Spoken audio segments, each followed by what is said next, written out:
ಶಿವಕುಮಾರ್ ಮಾತಾಡಿ.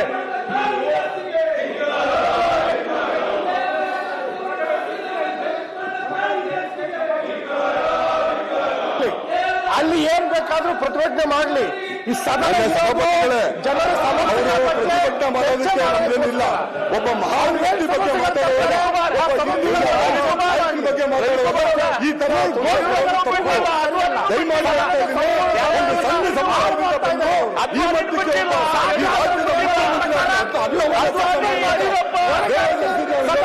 ಸರಿ ಇಲ್ಲ. ಇದೆಲ್ಲ ಸರಿ. ದಯಮಾಡಿ ರಿಸ್ಟ್ರೈನ್. ನೀವು ಬೇರೆ ಬೇರೆ ವಿಚಾರದಲ್ಲಿ ನಮ್ದೇನು ಅಭ್ಯಂತರ ಇಲ್ಲ. ದೇವರಾಜ ಅರಸರ ಬಗ್ಗೆ ಮಾತಾಡುವಾಗ ಯಾಕೆ ಹಿಂಗೆಲ್ಲ ಮಾಡ್ತಾ ಇದ್ದೀರಿ? ಬಹಳ ತಪ್ಪು. ಹಿಂಗೆಲ್ಲ ಮಾಡಬಾರದು. ಮಾತಾಡಿ ಯಾರು ಮಾತಾಡಿ. ಶಿವಕುಮಾರ್ ಮಾತಾಡಿ.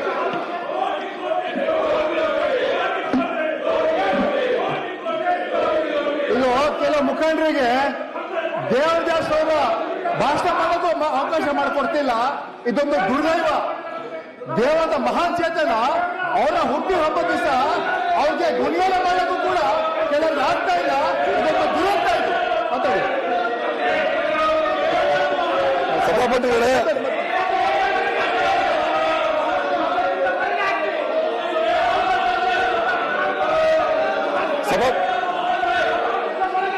ಮಾನ್ಯ ಸಭಾಪತಿಗಳೇ, ತಾವು ಹೇಳಿದಾಗೆ ದೇವರಾಜ ಅರಸು ಅವ್ರಿಗೆ ನಮನ ಸಲ್ಲಿಸಿ ಅವ್ರ ಬಗ್ಗೆ ಇದು ಮಾಡಿ ಆಮೇಲೆ ಗಲಾಟೆ ಮಾಡ್ಲಿ. ಇವರು ಅಗ್ನಿ ದೇವರಾಜ ಅರಸು ಅವ್ರನ್ನ ಜನ್ಮದಿನದ ಸಲುವಾಗಿ ಅವ್ರಿಗೆ ಇದು ಮಾತಾಡ್ಲಿ ಅಲ್ಲ. ಅಲ್ಲಿವ್ರಿಗೆ ಇರ್ರಿ. ಆಯ್ತು, ದೇವರಾಜ ಅರಸು ಅವ್ರ ಬಗ್ಗೆ ತಾವು ಮಾತಾಡಿಯಪ್ಪ. ಮಾತಾಡಿ ಏನ್ ಮಾತಾಡುದು? ದೇವರಾಜ ಅರಸು ಅವ್ರ ಬಗ್ಗೆ ಮಾತಾಡಿ ಆಮೇಲೆ ಗಲಾಟೆ ಮಾಡಿ. ಆಯ್ತು ಆಯ್ತು ಮಾತಾಡಿ ಬಿಡಿ. ಎಂಡಿ ಮಾತಾಡಿ. ಮಾತಾಡಿ ಮಾತಾಡಿ ಮಾತಾಡಿ.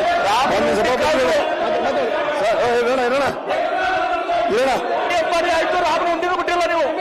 ರಾಮನ ಹೆಸರಲ್ಲಿ ಅಧಿಕಾರಕ್ಕೆ ಬಂದು ರಾಮನು ಖಲಾಸ್. ಮಾತಾಡಿ ಮಾತಾಡಿ ನೋಡಿ. ದೇವರಾಜ ಬಗ್ಗೆ ಮಾತಾಡಿ. ಮಾನ್ಯ ಸಭಾಪತಿಗಳೇ,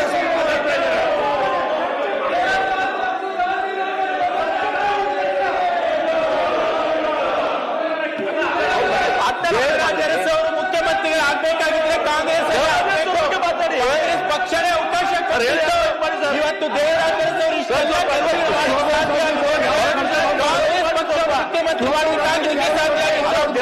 ಬಿಜೆಪಿ ಇದ್ದಿದ್ರೆ ಆಗ್ತಿರ್ಲಿಲ್ಲ, ಜನಸಂಘ ಆಗ್ತಾ ಇರ್ಲಿಲ್ಲ, ಆಗ್ತಾ ಇರ್ಲಿಲ್ಲ. ಅಮರ ಮಾತಾಡ್ರಿ ಸರ್. ಇರಿ ಸರ್, ಅಮರ ಮಾಡಿ.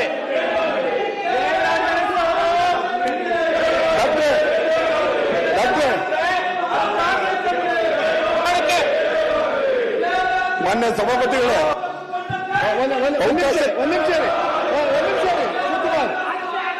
ನಿಮಿಷ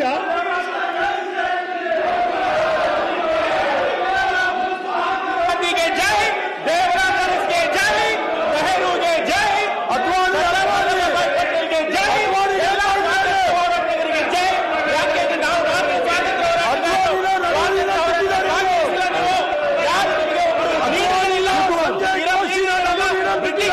ಕೆಲಸ ಮಾಡ್ತಾರೆ.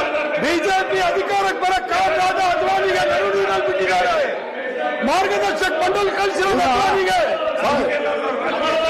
ಅದ್ವಾನಿ ಅವರಿಗೆ ನಮಸ್ಕಾರನೂ ಮಾಡ್ತಾ ಇರ್ತಕ್ಕಂಥ ಈಗ ಸಂಸ್ಕೃತಿ ಇರ್ತಕ್ಕಂಥ ಬಿಜೆಪಿ ಅವರು ಅದ್ವಾನಿ ಅವ್ರಿಗೆ ಒಂದು ನಮಸ್ಕಾರ ಕೂಡ ಮಾಡೋದಿಲ್ಲ. ನೀವು ಬಿಜೆಪಿ ಅಧಿಕಾರಕ್ಕೆ ಬರಕ್ಕೆ ಕಾರಣವಾದ ಅದ್ವಾನಿಗೆ ಒಂದೇ ಒಂದು ನಮಸ್ಕಾರ ಮಾಡೋ ಯೋಗ್ಯತೆ ಇಲ್ಲ ನಿಮಗೆ. ಇವತ್ತು ದೇವರಾಜ ಅರಸು ಕಾಂಗ್ರೆಸ್ ಪಕ್ಷ ಅವ್ರನ್ನ ಸೃಷ್ಟಿ ಮಾಡಿರೋದು, ಬಿಜೆಪಿ RSS ಅಲ್ಲ.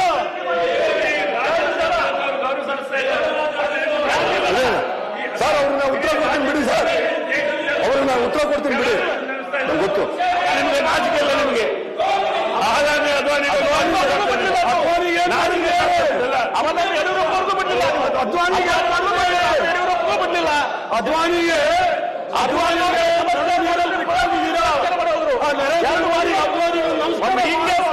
ಇದು ಇಲ್ಲ. ಅಯ್ಯೋ, ನಿರ್ಭೀತ, ನಿಷ್ಪಕ್ಷಪಾತ, ವಿಶ್ವಾಸಾರ್ಹ ಸುದ್ದಿಗಳಿಗೆ ಮತ್ತೊಂದು ಹೆಸರಾಗಿರುವಂತ ನ್ಯೂಸ್ 18 ಕನ್ನಡ ಈಗ ಆಪ್ನಲ್ಲೂ ಲಭ್ಯವಿದೆ. ದಯವಿಟ್ಟು ಇಲ್ಲಿರುವಂತ QR ಕೋಡ್ ಸ್ಕ್ಯಾನ್ ಮಾಡಿಕೊಂಡು ಆಪ್ ಡೌನ್ಲೋಡ್ ಮಾಡೋದಕ್ಕೆ ಮರಿಬೇಡಿ. ನಿಮ್ಮ ಬೆಂಬಲ ಹೀಗೆ ಸದಾ ನಮ್ಮೊಂದಿಗಿರಲಿ. ಧನ್ಯವಾದ.